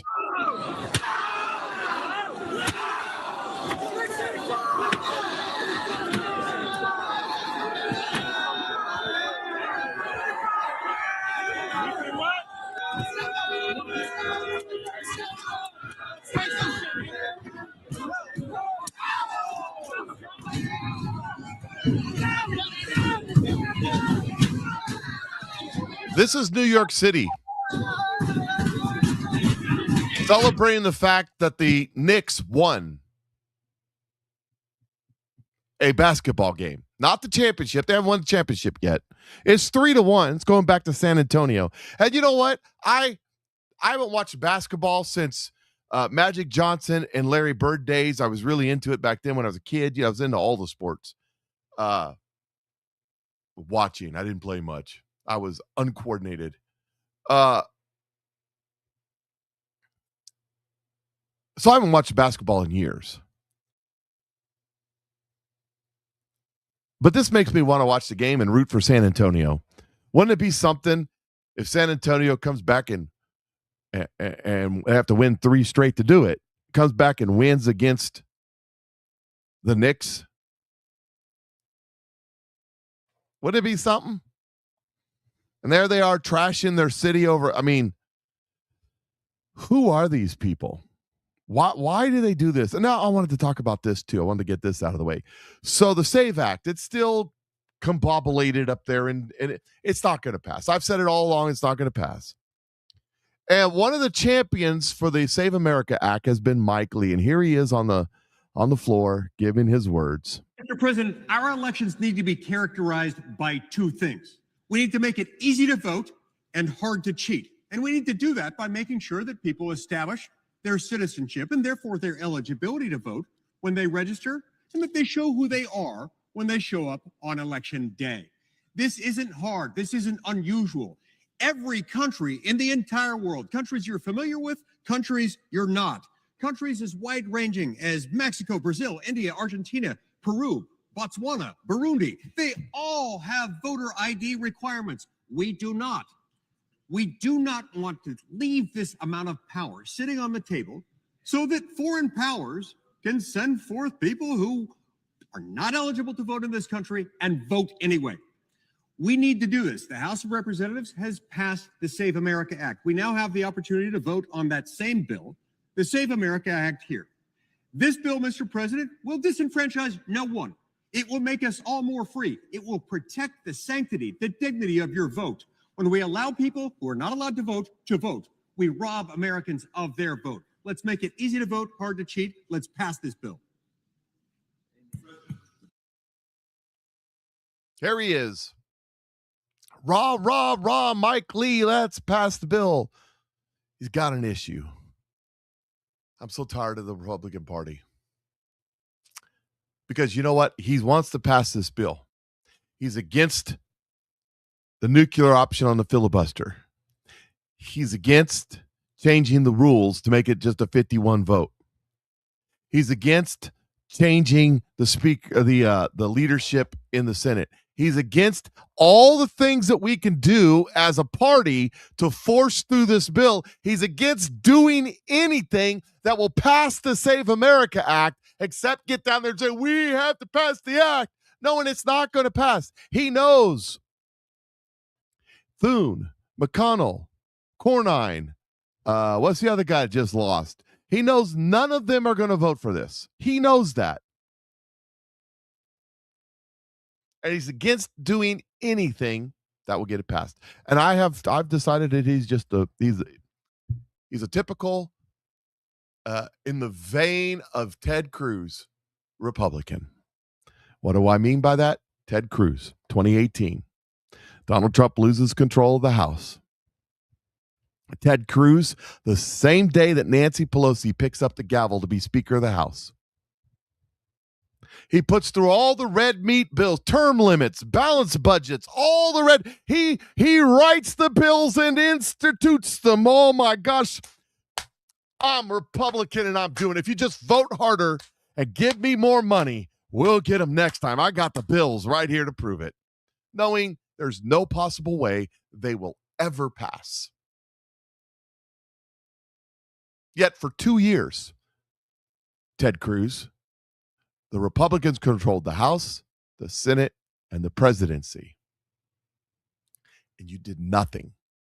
You could have brought up the bills then, and then they could have passed, but they wouldn't have passed, would they have, Ted? Because the Republicans don't want those bills to pass. They don't want the Save America Act to pass. They don't want to rebuild our military. They don't want to eliminate debt because it eliminates their power. They're perfectly fine being the minority party as long as they get power.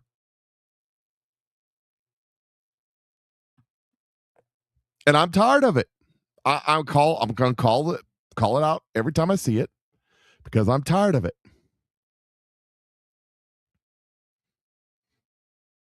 Absolutely fed up. Laura Ingraham posted this. It says, everything he does proves that Trump was right to oppose him. He really believes he has the right to that seat, even though he loathes Trump's and his supporters. Cornyn predicts post-midterms will be the most miserable 2 years of Trump's life. Let me tell you something. The Republicans are delay, stall. to get to this election because they know the fix is in. They think the fix is in. But let me tell you something, Republicans. God has called you out in multiple properties. Kim Killian's property years ago. I am dissatisfied with what comes out of the Republican Party. You guys are on the chopping block. God's going to hold you more accountable than the dirty, no good scumbags that are the Democrat Party, because when you're a scumbag and you tell everybody you're a scumbag and you act like a scumbag, it's fine. We know who you are. But you guys have been running around. You guys have been running around wolves in sheep's clothing. It's true.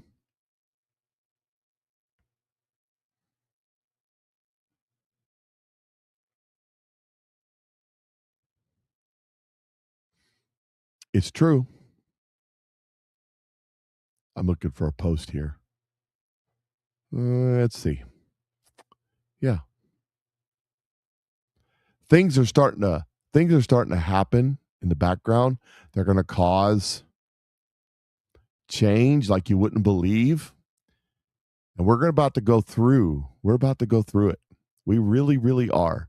And Lord was telling me to play something, and I didn't play it. But let me get this done first. Here's a new one. It says that FBI raids and executes 3 search warrants in Contra Costa County in California on the assessor's office.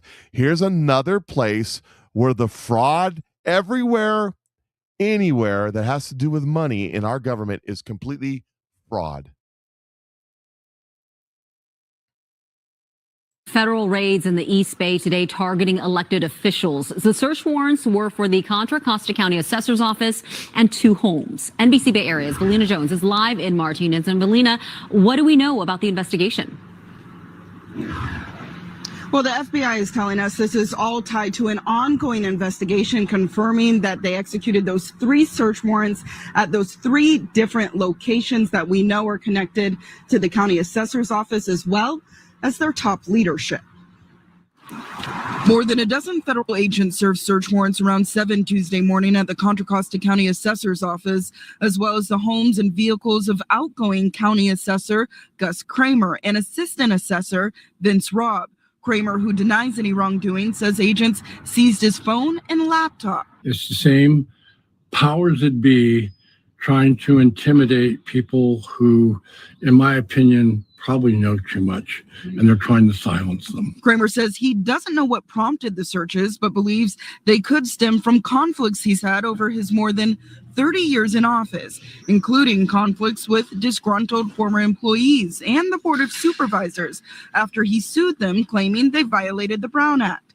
The search also temporarily shut down operations at the assessor's office. We would have given them everything they were looking for. Instead, they're wasting taxpayers' dollars going through literally mountains of people's records and totally unnecessarily. Robb declined an on-camera interview, but says he's unaware of what investigators are seeking and maintains he has done nothing wrong. According to unofficial election results, Robb is expected to replace Kramer when he retires later this year. I'm not going to be around in 6 months. I don't care. They can accuse me of, kicking the dog. It doesn't matter to me.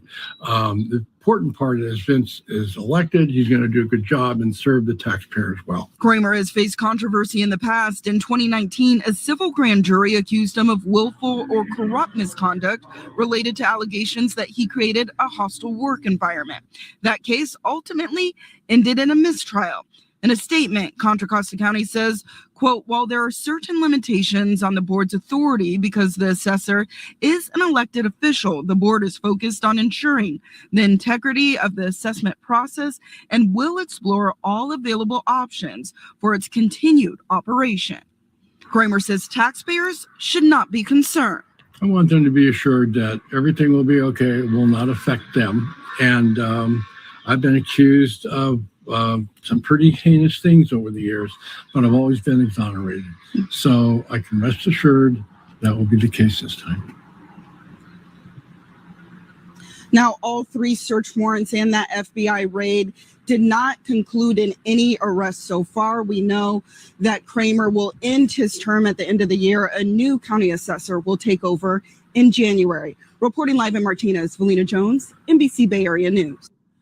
The question that everyone is asking themselves is, are they Democrats involved in the fraud? So let's take a look. The county assessor elections are nonpartisan, but let's go ahead and see who's involved. Gus Kramer, he is a longtime Democrat, of course. Vince Robb, Kramer's longtime friend. Let's see, he's got no party affiliation found, but he is deeply tied to Kramer, which means he is a Democrat. And the county overall is, of course, a blue Democrat area. Let me tell you something. There's something wrong with the assessor offers across this country, and it doesn't make a difference what their political affiliation is. Everywhere there's a dollar that can be controlled by this government is corrupt. From dog catcher to president, everywhere. And the only man that's ever done anything about any of it, ever, is Trump. And I just want to play this. So, it is the weekend. So you know what you're supposed to do, right? You're supposed to turn it all off, take a break, go out, work in the garden, get a suntan, enjoy the weather, go out and watch your kids' games, whatever it is you're doing, or grandkids or whatever. Have a great weekend. And I'm going to end it with this. Just a reminder. Are we in this season? I don't know. We are definitely in the season of judgment. God's already said that. But here we go. You guys have a great day. I'll end it after this. Summer reaches to spring and to fall. I will be the mediator, says summer. I will uncover.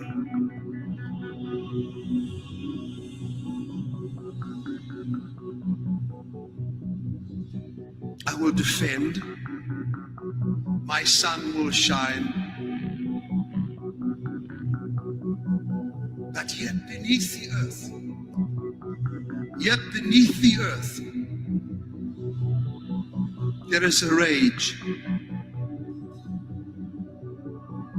Eruptions. Summer says, why choose they me? Why do the tornadoes, the hurricanes choose me? I am summer. I bring smiles. I bring sunshine. I bring warmth. Yet there is a tumultuous rendering that is coming. I stand to protect spring, but fall, you are rebelling. Or is it that possibly the Spirit of God will cause many to fall in fall? Then there is the earth that wishes to tremble. Shake! For the nations of the earth stand waiting. He is quiet. He shall not return. This God is too quiet. But my mercy endures forever. However, there is an uncovering of great evil. And I will start from the top. I have shaken the Democrats and will shake the Republicans even more. But remember, when these tremors and when these tumultuous moments happen, Summer says, I will take it so that the fall can do its work in America. The auto industry of this nation shall rise, and they shall disappoint the expectations of the East. They shall say, what do they have? Why does America still prosper?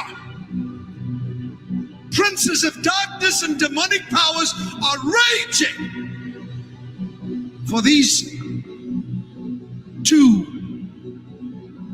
extremely wicked terror organizations to be pierced with the sword of the Lord.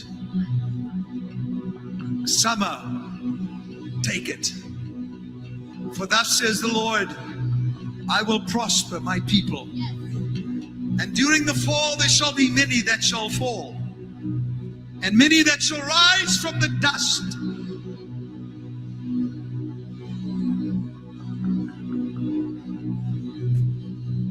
The earth is standing prepared. I shall take it, for the summer shall bring forth much in the temperatures. Strange July,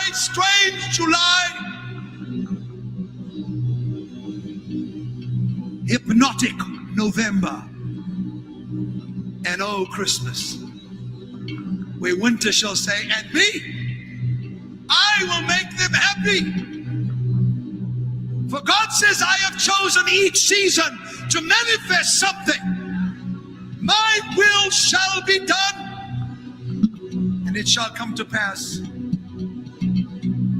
that I shall bring sign after sign. And in the fall, that which comes down is that which was able to be shaken. And I will build and release the resources. And in the fall, will show you whom I have chosen. This almost feels illegal to know if you're a side sleeper. What I've just They can bury the truth, but they can't kill the soul. Cut through the noise, get back to what matters.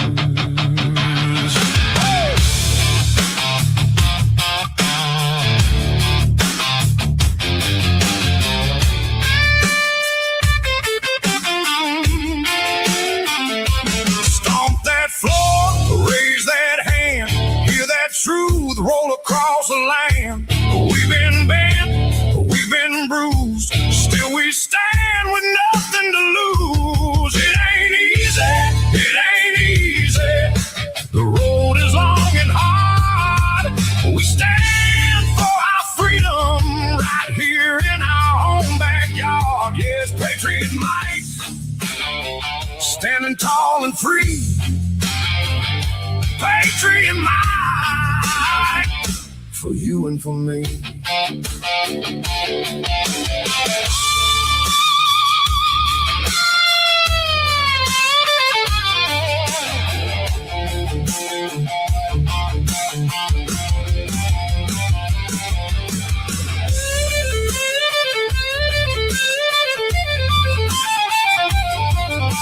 Strapped in. You're live with the Patriot Mike Show.